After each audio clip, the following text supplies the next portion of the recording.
Sir, trike. So yan, ganyan lang po yung ating pasada rito. Yan, ganyan po yung ating paghihintay. Yan. Nakaupo sa motor habang tayo po ay paghihintay ng pasahero. Yan. Para po tayo nagbibilang ng mga bus, kada daan po ng bus ay tinitingnan po natin na baka may sakali pong bumaba ng pasahero. So yan, tumitingin din tayo dito sa mga establishment. Yan, tulad ng Samji, tulad ng McDo, tulad ng Jollibee.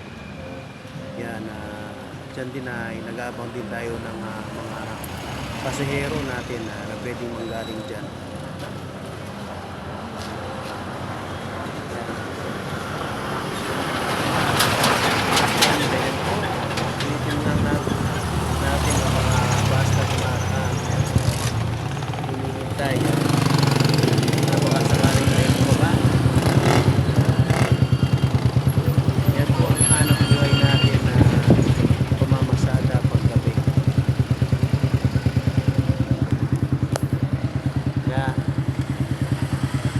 Pag umaga naman po ay nandun po tayo sa ating maliit na shop at nagbabaka sa kali din na nagtatrabaho para may dagdag kita.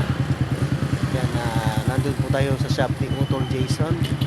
Yan, kapag walang masyadong trabaho po ay pumapasada po talaga tayo.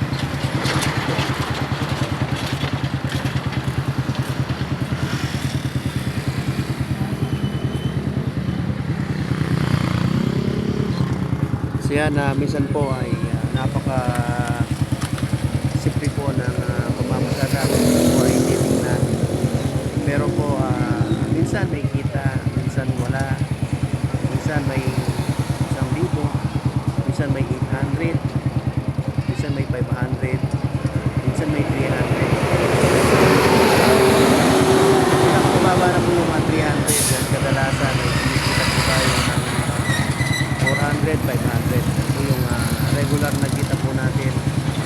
Pag walang-wala, minsan may 300, minsan may 200 pa. So ganyan lang po yung pamamasada.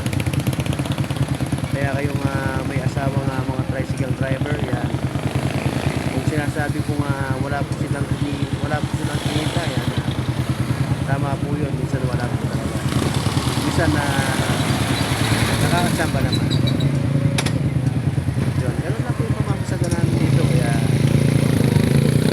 shout out po sa inyo lahat. Wala po tayong magawa. Yan, nagdadardag po tayo dito.